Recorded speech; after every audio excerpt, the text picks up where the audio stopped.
fantasy short stories. Welcome, ladies, gentlemen, android, and otherwise. Can AI write like Terry Pratchett? Today's episode will be a little different. As somebody who travels in the sci-fi circles, I love artificial intelligence. I'm terrified of it, but I absolutely am enthralled by it. So, with all the talk about Chat GPT and Midjourney and everything else going on right now, I felt it was a good time to put it all to the test. I have prepared for you a story written, narrated, and for those of you on YouTube, illustrated and animated solely by AI. So, let's have a listen, and then discuss some of the implications afterwards. So sit back, relax, and enjoy the greatest literature AI has to offer. Once upon a time, in the sprawling city of Ankh-Morpork, there lived a young man named Mr. Sydney. He was a curious fellow, always eager to learn new things and discover the hidden secrets of the world around him. Despite his humble beginnings, Sydney was determined to make something of himself, and was always on the lookout for his big break. Sydney grew up in the squalor of the city's slums, surrounded by poverty and crime. The streets were always bustling with activity, filled with vendors selling their wares, street performers trying to make a few coins, and pickpockets trying to make a living. But despite the chaos and the danger, Sydney was always fascinated by the city, and dreamed of one day making a name for himself. One day, while wandering the bustling streets, Sydney stumbled upon a strange and mysterious shop. The sign above the door read, "Eternal Enchantments," and the windows were filled with all manner of curious and fantastic objects. The shop was nestled in a quiet, cobblestone alley, and was surrounded by the towering buildings of the city. The entrance was framed by a pair of ornate wooden doors, carved with intricate patterns and adorned with brass fittings. Intrigued, Sydney stepped inside, and was greeted by the shopkeeper, a wizened old wizard by the name of Rincewind. Rincewind was a gnarled and wrinkled old man, with a long, white beard and piercing green eyes. He was dressed in a tattered cloak, and carried a staff that was topped with a glowing crystal. The inside of the shop was equally as mysterious as the wizard himself, with shelves lining the walls and filled with strange and wondrous objects. Jars filled with glittering powders and potions, books bound in leather and filled with arcane knowledge, and mysterious trinkets and talismans, all waiting to be discovered. Rincewind took one look at Sydney and knew that he was the perfect candidate for his latest project, a magical invention that would change the world forever. He offered Sydney a job on the spot, and the young man jumped at the opportunity. Over the next few months, Sydney worked alongside Rincewind, helping to build and test the invention. They encountered many obstacles and setbacks along the way, but never gave up. As they worked, Sydney became increasingly familiar with the city of Ankh-Morpork, exploring its winding streets and narrow alleys. He discovered the city's many hidden wonders, from the bustling bazaar of the Street of Small Gods to the somber crypts of the necropolis. He met all manner of strange and interesting characters, from dwarfs and elves to goblins and trolls, and learned about their cultures and ways of life. Finally, the day of the big reveal arrived. Rincewind and Sydney brought the invention to the heart of the city, to the open square of Unseen University. The people of Ankh-Morpork gathered around in eager anticipation, their faces alight with excitement. The invention was a small, silver orb, about the size of a grapefruit. It was said that whoever held the orb would have the power to control time itself. The surface of the orb was cool and smooth to the touch, and seemed to shimmer with a light all its own. As Sydney held it in his hand, he felt a strange energy coursing through his body, a sense of power and potential. Rincewind took the stage, and demonstrated the orb's abilities. With a wave of his hand, he caused time to slow down, and the crowd gasped in amazement as they watched flowers bloom and leaves fall in slow motion. Then, with a flick of his wrist, time sped up, and the people of Ankh-Morpork were treated to a blur of activity and movement. As Rincewind demonstrated the orb's abilities, Sydney couldn't help but feel a sense of unease. He couldn't shake the feeling that there was something wrong with the orb, and that they were playing with powers that they didn't fully understand. But Rincewind was convinced that the orb was the key to their success, and was determined to see it through. But Sydney was right. As it turned out, the orb was not as safe as they had thought. The more they used it, the more it seemed to take on a life of its own, twisting and distorting the fabric of time itself. And with each passing day, the orb grew more and more unstable until it finally exploded in a blinding flash of light. When the dust settled, Sydney and Rincewind were nowhere to be found. Some say that the explosion sent them hurtling through time and space, never to be seen again. Others say that they were consumed by the orb, and that their spirits now reside within it, forever trapped in an endless cycle of creation and destruction. But as for what truly happened to Sydney and Rincewind, that is a secret known only to the gods and the orb. All that is left is the legacy of their invention and the warning that came with it: be careful what you wish for time is a cruel and fickle mistress. So, what did you think? Am I out of a job? I know I'm saying that in jest, but considering how far AI has come in just the last year or so, it is a question on the minds of a lot of people. I am simultaneously fascinated and terrified by AI. Not for the same reasons that most people are, where they think it's going to take over the world. But I follow several YouTube channels like 2-Minute Papers that dive into the cutting edge of AI advancements. To say that the technology is disruptive would be an understatement. And this here, it isn't exactly cutting edge. I created this using widely available programs, most of which had a free trial. I don't think I actually paid anything to make this. I created this using widely available programs, most of which had a free trial. For those interested, I used Chat GPT to write the story, Midjourney for the image, and DID for the lip sync animation and the digital voice. I'm not associated with any of these companies, but I will leave a link down below for anyone interested. As for the story, I asked Chat GPT to write me a short story in the style and tone of Terry Pratchett. I chose this prompt very specifically because Terry Pratchett is one of the most recognizable fantasy authors of our time, and he has an extremely distinct style. I figured it was a good benchmark for ChatGPT to try to mimic.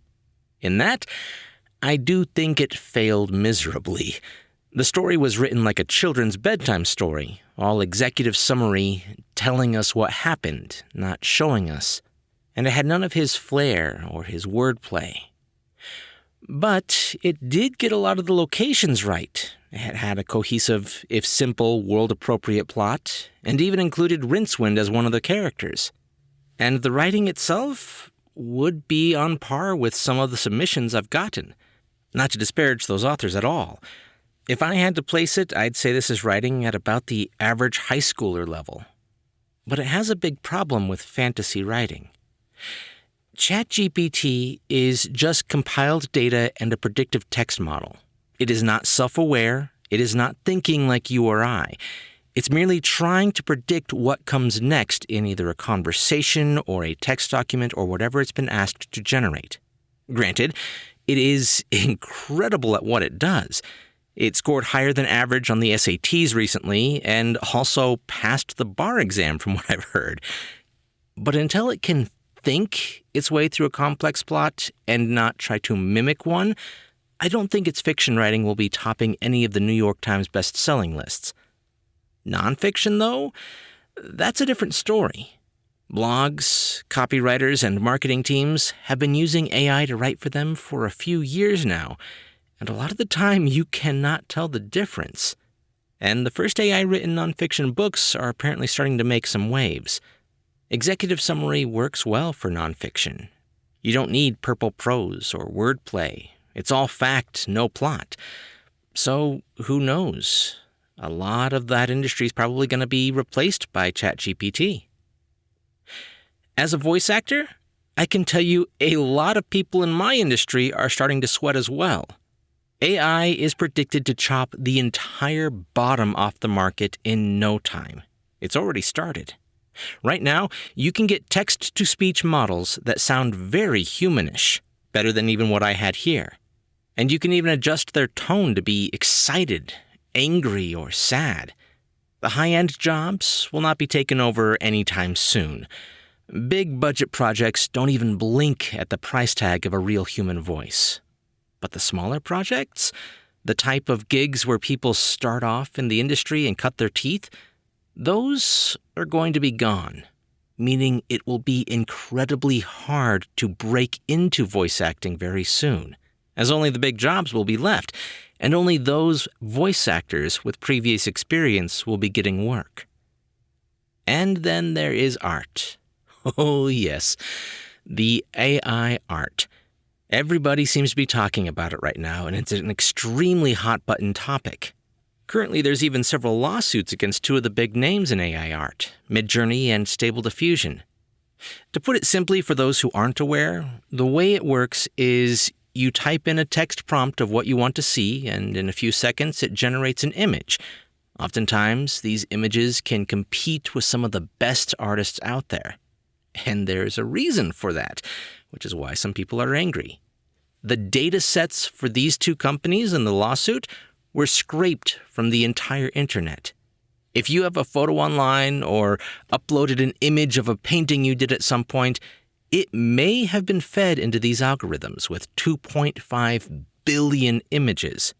That is why it's so good at mimicking famous art styles. It was fed those pictures about those art styles to learn from. But it can't actually reproduce them. Without getting into the weeds of how it all works, basically, it takes an image, and then that image is fed into a separate algorithm which tells it all the different word tags that are along with it. So if it's the Mona Lisa, it's got Leonardo da Vinci as a tag, woman as a tag, sitting, looking forward, painting, all the different tags that it can come up with are put into there. Then it takes that image and starts to diffuse it, make it blurry. And it goes farther and farther and farther and farther until basically you just have a static screen, kind of like TV static. And then it asks it to recreate it out of that static. And it gets a little bit sharper and a little bit sharper and a little bit sharper. And eventually you have something that looks relatively like the Mona Lisa. But it's not. It can never perfectly reproduce. It can only attempt. Very interesting.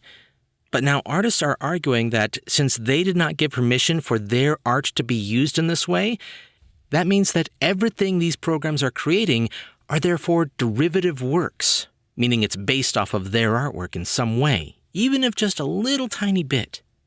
And while I feel for the art community, and I understand that low-end art jobs are disappearing, from a purely logical standpoint, I have to disagree and say that they're making the wrong arguments. If Midjourney is derivative, everything is. I went to college to be an artist. Life took me in a different direction, but I got the degree. I even had a full scholarship to do it all. And you know what one of the required classes was in college? Master's study. We would choose an artist to mimic their style. We would trace their works, draw sketch after sketch of their paintings and sculptures, try to mimic the artist. We were taught to copy, then combine with other artists that we had tried to copy. In literature, they say there is no truly original story anymore, that everything is a retelling of something different. The same can be said of artistic style. We're all standing on the shoulders of giants that came before us. So, what is the difference between me incorporating Michelangelo and Vincent van Gogh into my personal style versus Stable Diffusion or Midjourney finding ways to combine the style and subject of the 2.5 billion images it collected? But that is just my take on the lawsuit, not my take on the morality of it. This technology was inevitable. They've been working on these type of things for as long as I can remember. But they should not have scraped those images without permission. Just as GPT-3, the AI behind Chat GPT, should not have scraped the entire internet without permission. Or Copilot, the AI that can code for you, should not have scraped Stack Overflow without permission. But since these algorithms cannot duplicate works, only emulate them, there were no laws in place to prevent this. Legislation, as usual, is far behind in this quickly evolving world. The cat is out of the bag, and trying to get it back in again will be near impossible at this point. Not to say we shouldn't try to rein it in. We most definitely should. The legal decisions of today will have untold ripple effects for decades to come, positive and negative. But in the meantime, my suggestion to the people, such as myself, feeling the hot breath of AI breathing down our necks as it comes for our jobs, is learn how to use it to your advantage. This is one of the reasons I'm so enthralled by this is I want to stay relevant. I'm not going to start posting stories narrated by an AI voice, don't worry. But I might use it to fix the occasional mispronounced word or remove background noise. Even use it to analyze my speech to tell me where I could improve. All these things are available right now, and I've used some of them. And professional artists should be using this to supercharge their creativity and productivity. Most of the artists at the top of their industries are already doing so. For instance, I used to spend hours stitching together bits of photos from royalty-free stock sites like Pixabay, and now I can generate a handful of images close to what I already want, toss them into Photoshop, and cut them apart and combine them into the perfect image in a fraction of the time. And my wife, also an artist, likes to go through Midjourney looking for inspiration for her latest paintings. And writers definitely start looking into how AI can help not only shore up your writing, but help generate ideas. Things like the Hemingway app have been around for quite a while and help point out flaws and how you can improve. And now AI can generate basic plot ideas to get your creativity flowing, or help you research topics to make it more realistic in your world. There are endless possibilities if you just look for them. I, for one, am looking forward to the future. Like I said, it terrifies me, but I am excited to see what happens. Let me know what you think, and thanks for letting me geek out. I love this stuff, and my wife gets so tired of me talking about it. I'm Chris Herron, and that's it for today's Tall Tale TV.